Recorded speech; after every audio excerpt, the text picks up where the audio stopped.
তাহলে এই বেদাতি মাজার পূজারে হারামখোর ধর্মদেশবাসীরা খেপে গেল কেন? তারা জামাত ইসলামের এক বুড়া ধর্ষক একটা অল্প বয়সী নাতনির বয়সী এক মেয়েকে নিয়ে যা ফষ্টি নষ্টি করলো, ওই জুনায়েদ আল হাবিব কুত্তার মতো খেপে গেছে তার বিরুদ্ধে। কিছু বলেছে? ধর্ষকের বিরুদ্ধে কোনো কথা বলেছে? কোনো কথা? একজন বেনামাজিকে ধর্ম প্রতিমন্ত্রী বানাইছে, এটা জানেন আপনারা? হ্যাঁ, একজন ধর্ষক, তাই না? এই যে রিসেন্ট একটা ধর্ম প্রতিমন্ত্রী বানালেন না, ধর্ষক না? ঋণ খেলাপি না? দুর্নীতিবাজ না? দুর্নীতিবাজ না? হ্যাঁ, বেনামাজি, তাই না? কি বলে? এত বড় একটা ধর্ষক, এত বড় একটা বেনামাজি, মুখে দাড়ি নাই, টুপি নাই, এইরকম মানুষকে ধর্ম প্রতিমন্ত্রী বানাইছে। এই জন্যই, আমার কথা শুনে নাকি, এই জন্যই বাংলাদেশের যারা শয়তানের এজেন্ট তার বিরুদ্ধে মাঠে নেমে গেছে, তাই না? তার নাম হলো শামীম কায়সার লিংকন। এ তো হিন্দু, তাই না? হ্যাঁ, হিন্দু না? আপনি বুঝেননি কথা? ও, আমি বললাম কথাগুলো, আপনারা রেগে গেলেন? শামীম কায়সার তিনি বেনামাজি, বেনামাজি ধর্ষক, তার বিরুদ্ধে তোমার এত জ্বলে কেন? এইটাই হলো তাওহীদের অহংকার। তোমার লজ্জা লাগে না? আবার হেফাজতে ইসলামের পরিচয় দেয়। জুনায়েদ আল হাবিব হেফাজতে শয়তান, হেফাজতে ইসলামের লোক নাই। লজ্জা, শরম, হায়া। এই জুনায়েদ আল হাবিবের মতো মিথ্যুক, বেহায়া, বেহুদা মিথ্যুক বাংলাদেশে কোনো বক্তা নাই আমার জানা মতে। কোরআন হাদিস তো বলেই না। একটা মহিলার কাছে হেরে গিয়ে ও কুত্তার মতো উন্মাদ হয়ে গেছে একবারে। কার কাছে হারছে? তুমি যে গায়ে হাত দিয়েছো, আরে ভাই, একটা প্রতিমন্ত্রী বানাইছে মাত্র, কি প্রতিমন্ত্রী বানাইছে, তুমি এত খেপলে কেন তার বিরুদ্ধে?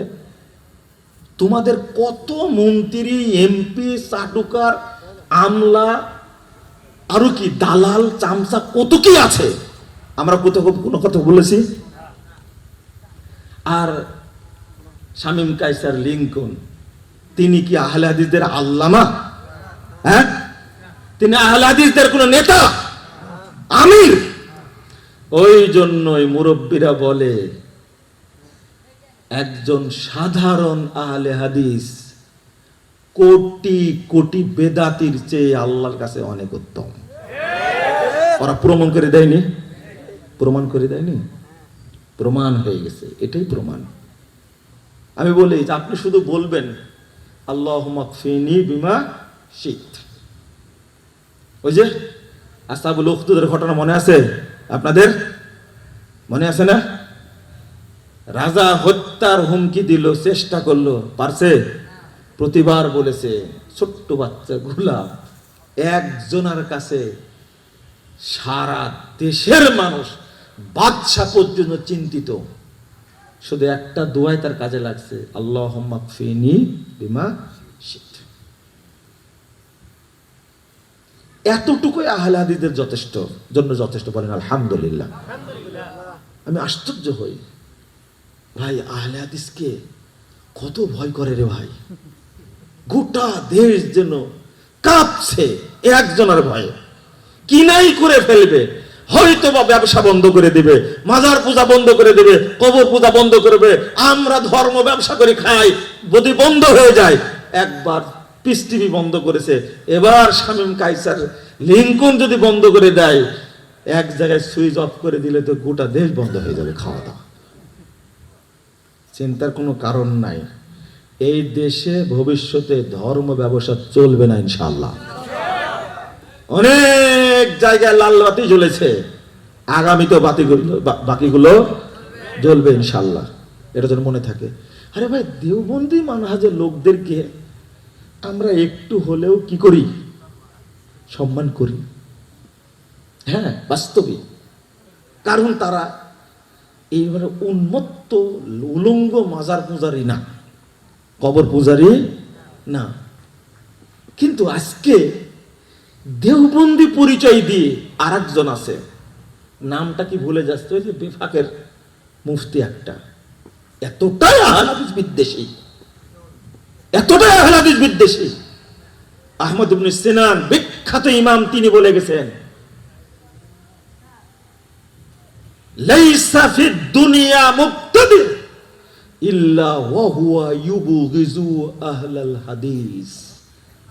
পৃথিবীতে যত বেদাতি আছে, আন্ডা বাচ্চা, ছোট বড়, বৃদ্ধ বনিতা, বালক যা আছে, ছেলে মেয়ে, বুড়া সোড়া যা আছে, সব আহলে হাদিসদেরকে গালি দেয়। লাইসা ফিদ দুনিয়া মুবতাদি ইল্লা ওয়া হুয়া ইউবগিজু আহলাল হাদিস। আজকে তার প্রমাণ, ওয়াইজাত্তাদা রাজুল নুজিয়া হালাওয়াতুল হাদিস মিন কলবি। যখন কোনো ব্যক্তি বেদাতের সাথে জড়িত হয়, তখন তার অন্তর থেকে হাদিসের মহব্বতকে ছিনিয়ে নেওয়া হয়। কথা কি বুঝতে পারলেন আপনারা? ওই জন্য হাদিসের প্রতি তাদের মহব্বত নাই। আরে একজন ইঞ্জিনিয়ার মানুষ, তিনি যে তাওহীদের কথা বলেন, তোমার গায়ে এত জ্বর আসে কেন? বরং শুকরিয়া আদায় করার দরকার ছিল না? আমাদের একজন ধর্ম প্রতিমন্ত্রী, তিনি একজন কি নামাজি মানুষ, লম্বা মুখে দাড়ি, টাকনোর উপরে প্যান্ট পরে, তিনি জুব্বা পরেন। আরে বেকুব, তোদের উচিত ছিল শুকরিয়া আদায় করা। মনে হচ্ছে যে তিনি একজন ধর্ষক, তিনি একজন হিন্দু, এমন ভাবে খেপে উঠেছে। তোমার লজ্জা শরম হবে না? এদের লজ্জা কোনোদিনই।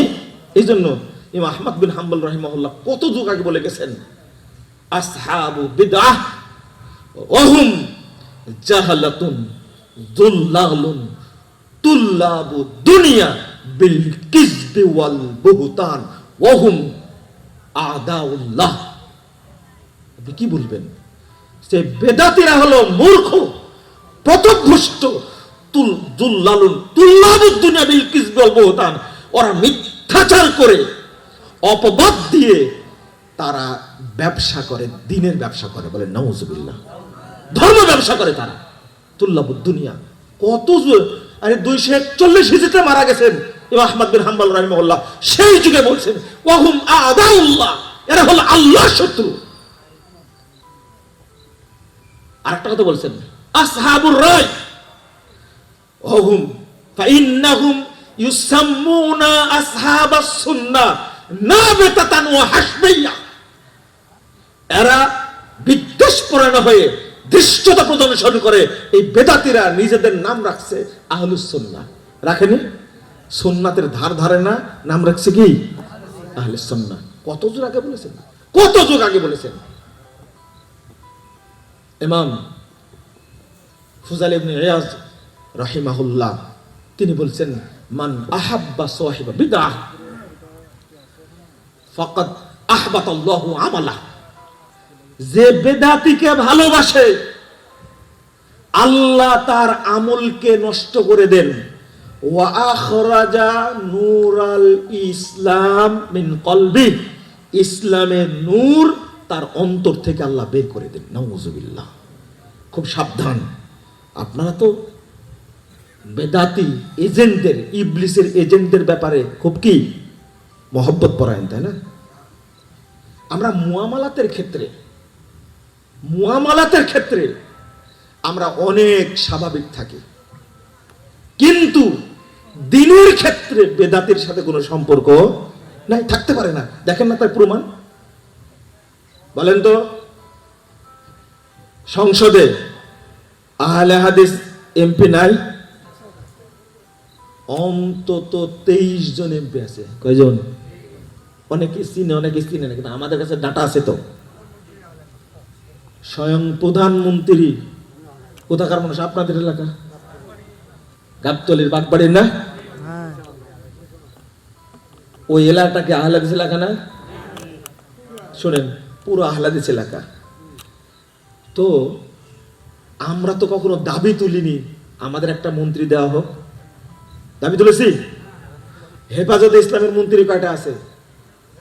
এমপি কয়টা আছে? আছে। ওই একটাকে দাঁড় করে দিয়ে তলে পড়েছে কার? হ্যাঁ, কার তলে পড়েছে? তাও কি সরকার দলে প্রার্থী ছিল না বিদ্রোহী প্রার্থী ছিল? এত পর্যালোচনা করলে কিন্তু একবারে গন্ধে আর ইজ্জত থাকবে না। আমরা অত নিচে নামতে চাই না। এটা বগুড়ারই গল্প, ভোগলো আর নিচে নামিস না। কথা বোঝা গেছে? এটা বগুড়ারই গল্প। আমি আপনাদেরকে বলি যে আমরা অনেকটা সহনশীল, আমরা কখনো কথা বলিনি, এইভাবে বলি না। দুর্ভাগ্য এই যে সরকার যে বিব্রতকর অবস্থায় পড়েছে। আপনি কি মনে করেন ভবিষ্যতে কোনো হুজুরকে মন্ত্রী বানাবে? থাক, আমরা চালাচ্ছি, আমরাই চালাই, এরা গোতাগুতি করছে, করতেই থাক। যদি প্রতিমন্ত্রী বানানো হতো একজন হিন্দুকে, একজন কাদিয়ানিকে, একজন ধর্ষককে, কোনো সমস্যা ছিল? কোনো সমস্যা ছিল না। কোনো টুপিওয়ালা চেতে যেত না। এই জন্য ভবিষ্যতে কোনো আলেমকে মন্ত্রী পরিষদে রাখবে না। এমনি একজন বলছে যত উপদেষ্টা ছিল তার মধ্যে টুপিওয়ালা উপদেষ্টা সবচেয়ে বেশি খরচ করেছে ইন্টারভিউর সময়ে। কত লাখ? 81 লাখ। মাত্র 81 লাখ টাকা খরচ করেছে। সবচেয়ে বেশি খরচ হয়েছে তার জন্য। আর ভবিষ্যতে চিন্তা করেন না সরকার হলে কোনো টুপিওয়ালা কোনো আলেম সংসদে যাবে, এটা চিন্তা কোনো কারণ নাই। কারণ লিঙ্কন তো আলেম না। আলেম কি? আলেম তিনি আমির, বড় আল্লামা, আহলাদিস নেতা, একটা ইঞ্জিনিয়ার মানুষ। বহু বেদাতি আছে তার উচ্চারণ ভালো না। আমাদের শামীম কায়সার লিঙ্কন ভাইয়ের আরবি উচ্চারণ অনেক ভালো। আমাদের তদন্তে শুধু তাওহীদের উপরে দুইটা কথা বলেছে, এইটাই কি জ্বলে পুড়ে শেষ হয়ে গেছে। শুধু বিসমিল্লাহে রব্বি হাজাল গোলাম, একটা কথা, বিসমিল্লাহে রব্বি হাজাল গোলাম। আমাকে মারতে হলে শুধু এটা বলা লাগবে, অন্যভাবে মারতে পারবেন না। ওই সাগরে নিয়ে যাচ্ছেন, পাহাড়ে নিয়ে যাচ্ছেন, মারতে পারবেন না। কি করতে হবে? শুধু বল বিসমিল্লাহ। খালি মাইরি দেখেন, নিজে মরে গেল কিন্তু ৭০,০০০ মানুষ কি তাওহীদ গ্রহণ করলো? বলেন আলহামদুলিল্লাহ। এই ইয়ামানের ঘটনা রাসূল সাল্লাল্লাহু আলাইহি ওয়াসাল্লামের জন্মের মাত্র ৭০ বছর আগের ঘটনা, ৬০ বছর আগের ঘটনা, তিরমিজির হাদিস। ৭০,০০০ মানুষ কি তাওহীদ গ্রহণ করলো শুধু কি কারণে? বিসমিল্লাহর কারণে। কি হৃদয় ভিতরে ঘটনা। রাসূল সাল্লাল্লাহু আলাইহি ওয়াসাল্লাম বলছেন একজন মহিলা সবাই আগুনে ঝাঁপ দিচ্ছে, একজন মা তার বাচ্চাকে নিয়ে, দুধের বাচ্চা, ঝাঁপ দিতে চাচ্ছে না, বাচ্চার মুখ খুলে দিয়েছে রব্বুল আলামিন। তখন বাচ্চা, দুধের বাচ্চা বলেছে ইয়া উম্মা ইসবিরি ওয়া আনতি আলাল হক। মা তুমি ধৈর্য ধারণ করো, তুমি হকের উপরে আসো। মুখ ফুটে গেছে। মা এই কথা শুনে বাচ্চা নিয়ে আগুনে ঝাঁপ দিয়েছে। বলেন এরা কি আগুনে ঝাঁপ দিয়েছে না জান্নাতে ঝাঁপ দিয়েছে? সবাই জান্নাতে ঝাঁপ দিয়েছে। আলহামদুলিল্লাহ, আলহামদুলিল্লাহ। বেঁচে জান্নাতি হলো মূল সফলতা। একজন যদি বেঁচে থাকে, বলি না মাঝে মাঝে বক্তব্যে, একজন আহলে হাদিস বেঁচে থাকতে, সালাফি আকীদার একজন বেঁচে থাকতে পৃথিবীতে কিয়ামত আল্লাহ করবেন না। হাত্তা ইয়াকুলা আল্লাহ আল্লাহ। অন্য হাদিসে আসছে হাত্তা ইয়াকুলা লা ইলাহা ইল্লাল্লাহ। একজন তাওহীদপন্থী ব্যক্তি বেঁচে থাকতে আল্লাহ দুনিয়া ধ্বংস করবেন না, আসমান জমিন ধ্বংস করবেন না। একজন মুওয়াহহিদ ব্যক্তির আল্লাহর কাছে এত মর্যাদা। তোমাদের পরোয়াই করি না, আমরা পরোয়াই করি না। আমাদের মন্ত্রিত্ব দরকার আছে? হ্যাঁ, তাহলে দাবি তুলতাম, আমরা অধ্যাপক ডক্টর আব্দুল্লাহ ফারুককে দাঁড় করায় দিতাম বগুড়ায়, আপনি নির্বাচনে দাঁড়িয়ে যান, বিএনপির পক্ষ থেকে টিকিট নিয়ে দাঁড়িয়ে যেতাম, মন্ত্রী বানাতে পারতাম না? হ্যাঁ, চেষ্টা করেছি আমরা, করিনি? তোমরা তাতে, আর তোমরা তো 14 গোষ্ঠী মিলে সব মিলে চেষ্টা করলে। শোনো, সোজা কথা পরামর্শ, এখন ইসলামের দাওয়াতের সময়, গুঁতাগুতি করার সময় না। হেফাজতের এত লোক থাকলে গতকালকে দুসদে জুলুস করলো কিভাবে মাজার পূজারীরা? আমরাও বলি ঈদে মিলাদুন্নবী চলবে না, হেফাজত বলে ঈদে মিলাদুন্নবী চলবে না, কিন্তু মাঝখান থেকে মাজার পূজারী এই গরম সুন্নাহ নরম সুন্নি, এই শয়তানগুলো যে করলো, কি করলো? আপনারা ঈদে মিলাদুন্নবী পালন করলো, আপনি কি করলেন? আপনি কিছু একটা করতে পেরেছেন? কই তার বিরুদ্ধে আপনি নালিশ জ্বালালেন না কেন? সরকারকে বললেন না কেন ঈদে মিলাদুন্নবী বন্ধ করা হোক? পারলেন না কেন আপনি? আপনার এত নাকি শক্তি, এত কিছু করতে পারে, পারলেন না কেন? 4,500 অনুষ্ঠান হয়েছে গতকালকে। কত? 4,500 অনুষ্ঠান হয়েছে ঈদে মিলাদুন্নবীর। তোমরা কি করছিলে? ধুপি শিখছিলে তোমরা? আস্তাগফিরুল্লাহ। ওরা বেদাতীদের বিরুদ্ধে লাগবে না, সরে সরে, আর বাকিটা বলার দরকার নাই, আর দরকার নাই। কেন? তাদের বিরুদ্ধে লাগতে পারতো তো, হেফাজত বিশাল শোডাউন দিতে পারতো, দেয়নি কেন শোডাউন? এমনকি শামীম কায়সার লিংকনকে এত গালিগালাজ করলো, কিন্তু যত ভাইরাল শয়তান আছে, শায়েক আছে, একটা কথা বলেছে একটা কথা বুঝেননি আপনারা, তাই না? কেন একজন আপনাদের শায়েক বলতে পারতো যে না, শামীম কায়সার লিংকন তিনি একজন নামাজি মানুষ, মুখে দাঁড়িয়ে আছে, ভালো দিন সম্পর্কে জানেন? একজন বলেছে? আমি কি বলি না, সব কি বোবা শয়তান, সব কি বোবা? একজনও বলেনি, একজনও বলেনি। হ্যাঁ না, ওনারা তো আলেন, অন্য ব্যাপারে বলবে, কিন্তু এই ব্যাপারে বলেনি কথা। কেন বলেনি? কোথায় কি হচ্ছে বাথরুমে গিয়ে লাইভ দিচ্ছে, তাই না? এমনকি জামাত ইসলামের কোন লোক বলেছে ওনারা কি দিন প্রতিষ্ঠা করবে? একজন তো বলতে পারতেন। ধর্ম প্রতিমন্ত্রী মানুষটা কেমন বলেছেন একজন? প্রথম আলো কার্টুনে ওখানে একটা ছবি দিছে, চশমা দিয়ে দূরবীন দিয়ে দেখছে, এই ছবি দেওয়া ঠিক হয়নি। শামীম কায়সার লিংকনকে জামাতের লোক চিনেই না, দেখেনি, নামও মধ্যে শোনেনি। বলেছে একটা কথা, একটাও বলবে না। কি কারণ? কি কারণ বলেন? ওগুলো বলতে হবে না, আমি আপনাদের কষ্ট দিলে দেব, তাই না? শুনুন, আমার কিন্তু 1 ঘন্টা হয়নি এখনো, আর একটু বলবো না শেষ করে দেবো? বলেন আর একটু বলবো? জাযাকুমুল্লাহ খায়রান। আমি এই আলোচনা উঠানোর উদ্দেশ্য একটা, সে উদ্দেশ্যটা হলো সারা বাংলাদেশের আহলে হাদিসদেরকে ঐক্যবদ্ধ হয়ে দাওয়াতি কার্যক্রম পরিচালনা করা লাগবে। বিভক্তির কোনো সুযোগ দেওয়া যাবে না। আল্লামা আব্দুল্লাহ আল কাফি আল কুরাশি রাহিমাহুল্লাহ তখন ছিলেন একা, কিন্তু শক্তি ছিল তাদের অপরিসীম। আল্লাহু আকবার। তাদের সাহস ছিল কত! আজকে আহলে হাদিসদের সংখ্যা বেশি হয়েছে, শিক্ষাবিদ বেশি হয়েছে, আলেম ওলামা বেশি হয়েছে, মাদ্রাসা বেশি হয়েছে, মসজিদ বেশি হয়েছে, কিন্তু শক্তি কি হয়ে গেছে? দুর্বল হয়ে গেছে। কারণ কি? কারণ ফাতা যাহাবা রিহুকুম, তোমাদের শক্তি কি হয়ে যাবে? চলে যাবে। কে বলছেন? আল্লাহ নিজে বলছেন। অথবা আহলে হাদিস প্রত্যেকটা ভাই বোনকে বলবো যে বিভক্তির চোরাগলিতে আর চলা যাবে না। আজকে শক্তি থাকতো, বেশ কিছু ঘটনা ঘটে গেছে। আজকে যদি আমরা এক থাকতে পারতাম অনেক কিছু হতো, এটা সম্ভব ছিল, কিন্তু আমরা করতে পারিনি।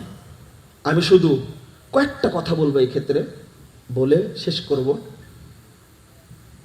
আল্লাহ রাব্বুল আলামিন বলছেন, ওয়াতাসিমু বিহাবলিল্লাহি জামিআও ওয়া লা তাফাররাকু। তোমরা হাবলুল্লাহ, হাবলুল্লাহ মানে কি? আল্লাহর রজ্জু, তাই না? আল্লাহর রজ্জু দ্বারা সাহাবীরা কি বুঝতেন আমি ওইটাই বলবো। উসমান রাদিয়াল্লাহু আনহু তিনি আয়াত পাঠ করে বলছেন, ইলজামু জামাতাকুম লা তাসিরু আহজাবা। তোমরা ঐক্যকে শক্ত করে ধরো, দলে দলে বিচ্ছিন্ন হয় না। তাহলে উসমান রাদিয়াল্লাহু আনহু অর্থ করছেন ঐক্য। শুধু তাই না, আব্দুল্লাহ ইবনে মাসউদ রাদিয়াল্লাহু আনহু বলছেন, ইলজামু হাযিহি তুআ ওয়াল জামাআহ ফাইন্নাহু হাবলুল্লাহ। তিনি এক জায়গায় কুরআনের কথা বলেছেন, আর এখানে বলেছেন ইয়া আইয়ুহান নাস, হে মানব মণ্ডলী। আল্লাহ বলছেন তোমাদেরকে ইলজামু হাযিহি তুআ ওয়াল জামাআহ, আনুগত্য এবং ঐক্যকে ধরে রাখো। ফাইন্নাহু হাবলুল্লাহ, আর এটাই হলো আল্লাহর রজ্জু। আমি বলতে চাচ্ছি, যারা আহলুল হাদিস তাদেরকে যদি ঐক্যবদ্ধ না রাখা যায়, যদি কেউ ঐক্য থেকে বিপরীত থাকে, বাহিরে থাকে, বিচ্ছিন্ন হয়ে যায়, তাহলে ওই ব্যক্তিকে আহলুল হাদিস বা আহলুস সুন্নাহ ওয়াল জামা বলা যাবে না। আল্লাহ রাব্বুল আলামিন এই দুইটা আয়াতের পরে বলছেন, ইয়াউমা তাবিয়াজ্জু বুজুহু ওয়া তাসওয়াদ্দু বুজুহ। কিয়ামতের দিন এক শ্রেণীর মানুষের মুখমণ্ডল হবে উজ্জ্বল, জান্নাতীদের মতো চেহারা হবে, আর এক শ্রেণীর মানুষের চেহারা হবে কালো, কুৎসিত। এখানে আবার কথা বলছে, ইয়াউমা তাবিয়াজ্জু বুজুহু ওয়া তাসওয়াদ্দু বুজুহ। এই আয়াতটা উল্লেখ করে ইবনু আব্বাস রাদিয়াল্লাহু আনহু বলছেন, শুনেন কি বলে, তাবিয়াজ্জু বুজুহু আহলিস সুন্নাহ ওয়াল জামাআহ ওয়া তাসওয়াদ্দু বুজুহু আহলিল বিদআহ ওয়াল ফুরকা। লা ইলাহা ইল্লাল্লাহ। কিয়ামতের দিন যারা আহলুল হাদিস, আহলুস সুন্নাহ ওয়াল জামাতের অনুসারী, কিয়ামতের দিনে তাদের মুখমণ্ডল হবে উজ্জ্বল, জান্নাতীদের মতো চেহারা হবে। বলুন আলহামদুলিল্লাহ। ওয়া তাসওয়াদ্দু বুজুহু আহলিল বিদআহ ওয়াল ফুরকা। আর যারা বেদাতি হবে, যারা জামাত থেকে বিচ্ছিন্ন হয়ে যাবে, বিভক্ত হয়ে যাবে, তাদের মুখটা কিয়ামতের দিন হবে কালো, কুৎসিত। আমরা কি চাই? না, আমরা চাই না। আর যদি মনে করেন আমি একাই জান্নাতে যাব, একা জান্নাতে কে কে যাবেন? হাত তুলেন তো দেখি। একা জান্নাতে যাওয়ার সুযোগ আছে? বলে আমাদের ইমাম কে? আমাদের ইমাম একা না। রাসূল সাল্লাল্লাহু আলাইহি ওয়াসাল্লাম বলছেন, 4597 নম্বর হাদিস আবু দাউদের মধ্যে এসেছে, আল্লাহ রাসূল বলছেন, ইহুদিরা বিভক্ত হয়েছে 71 দলে, খ্রিস্টানরা বিভক্ত হয়েছে 72 দলে, আমার উম্মত বিভক্ত হবে কয় দলে? 73 দলে। সব জাহান্নামে যাবে, একটা ব্যতীত। ওটা কি? ওয়াহিয়াল জামাআহ, সেটা ঐক্যবদ্ধ দল। যারা ঐক্যবদ্ধ থাকবে তারাই কি জান্নাতে যাবে। ঐক্য থেকে যেই বিভক্ত হয়ে যাবে, ও যোগ দিল তখন শয়তানের দলে। কার দলে? শয়তানের দলে। এটা আমার কথা না। কার কথা? 2165 নম্বর হাদিস তিরমিজির মধ্যে এসেছে, আল্লাহ রাসূল বলছেন, আলাইকুম বিল জামাআহ, তোমরা ঐক্যকে শক্ত করে ধরে রাখো। ওয়াইয়াকুম ওয়াল ফুরকা, যারা বিভক্ত হয়েছে, বিচ্ছিন্ন হয়েছে, তাদের থেকে অনেক দূরে থাকো, তাদের থেকে অনেক দূরে থাকো। কারণ আল্লামা আব্দুল্লাহ আল কাফি আল কুরাশি রাহিমাহুল্লাহ, তার ভাতিজা আল্লামা ডক্টর আব্দুল বারী রাহিমাহুল্লাহ, তিনি আহলে হাদিসদেরকে তারা এক করে রেখেছিলেন না? সেই সমস্ত প্রতিষ্ঠানগুলো এখনো টিকে আছে আলহামদুলিল্লাহ। কারণ পরের অংশটুকু কি, যখনই বিভক্তি হয়ে যাবে কেউ, আল্লাহ বলছে ওয়াইয়াকুম ওয়াল ফুরকা, তাদের থেকে তোমরা অনেক দূরে থাকো, তাদের আশেপাশে যেও না। ফাইন্নাশ শাইতানা মাআল ওয়াহিদ, কারণ শয়তান একজনের সাথে থাকে। ওয়া হুয়া মিনাল ইসনাইনি আবার, কিন্তু দুইজন থেকে শয়তান অনেক দূরে থাকে। দুইজন যদি বাংলাদেশে থাকে তবুও কি ঐক্যবদ্ধ থাকতে হবে, পৃথক থাকা যাবে না। আল্লাহ রাসূল সাল্লাল্লাহু আলাইহি ওয়াসাল্লাম বলেন তাকুনু উম্মতি হানাতুন ওয়া হানাত, আমার উম্মতের মধ্যে এই সমস্যা ওই সমস্যা ওই ইখতিলাফ দেখা দিবে। মান আরাদা আন ইউফাররিকা আমরা হাদিল উম্মাহ ওয়া হিয়াল জামি' ফাজরিবুহু বিস-সাইফ, আমার উম্মতের ঐক্যকে ফাটল ধরার জন্য কেউ চেষ্টা যদি করে, ইচ্ছা যদি করে, তাহলে তোমরা তাকে তরবারি দ্বারা আঘাত করো। এরপরে 4020 নম্বর হাদিস নাসাইর মধ্যে এসেছে, ইন্নাশ শাইতানা মা মাল ফারাকাল জামা ইয়ারকুজু, শয়তান তার সাথে থাকে যে ব্যক্তি ঐক্য থেকে বিচ্ছিন্ন হয়ে যায়। কি করে শয়তান? ইয়ারকুজু, ওর পাছায় লাথি মারতে থাকে। লাথি মারতে মারতে কোথায় নিয়ে যায়? কোথায় নিয়ে যায়? জাহান্নামে। আল্লাহ রাসূল বলেন মান শাজ্জা শাজ্জা ফিন নার, যে ব্যক্তি জামাত থেকে বিচ্ছিন্ন হয়ে গেল ও কোথায় নিক্ষিপ্ত হলো? আল্লাহ রাসূল সাল্লাল্লাহু আলাইহি ওয়াসাল্লাম বলেন ইয়াদুল্লাহি আলাল জামা, যারা ঐক্যবদ্ধ থাকবে আল্লাহ তাদের উপরে রহমত নিরাপত্তা দান করবেন, নাজিল করবেন। বলে আলহামদুলিল্লাহ। যে বিভক্ত হয়ে গেল তার দলনেতা কে হয়ে গেল? শয়তান। সে কোন দলে যোগ দিল? শয়তানের দলে যোগ দিল। আহলুল হাদিস যারা আছে সারা বাংলাদেশে, তাদের সবাইকে এক থাকতে হবে। কি থাকতে হবে? এক। আর এই দায়িত্বটা আমি বরাবরই দিতে চাই সুববানের ভাইদেরকে। তারা পারবে সবার সঙ্গে উঠা বসা করে এই সমাজকে ঐক্যবদ্ধ করতে পারবে ইনশাআল্লাহ। আমার একটা দাবি, আল্লাহ হয়তো কবুল করবেন ইনশাআল্লাহ কোনো সময়। আহলে হাদিস যত মসজিদ আছে, সমস্ত মসজিদ, সমস্ত মাদ্রাসা জমিয়তে আহলে হাদিসদের তত্ত্বাবধানে পরিচালিত হবে ইনশাআল্লাহ। তাহলে ঐক্যটাই শক্তি, ঐক্যই শক্তি। আমি একটা উদাহরণ দেব আপনাদেরকে। একটা উদাহরণের সমস্যাটা কোন জায়গায় হচ্ছে। ডাক্তার জাকির নায়েক যখন বাংলাদেশে আসতে চাইলেন, মনে আছে আপনাদের? গত বছর 4 নভেম্বর আসতে চাইল। আমার সাথে সরাসরি বাংলাদেশে যারা যোগাযোগ তার সাথে মিটিং হয়েছে, যোগাযোগ হয়েছে। যখন জাকির নায়েক আলহামদুলিল্লাহ আমাদের 3টা প্রোগ্রাম দিয়েছিলেন। কয়টা? ঢাকা একটা, রাজশাহী একটা, আর একটা কি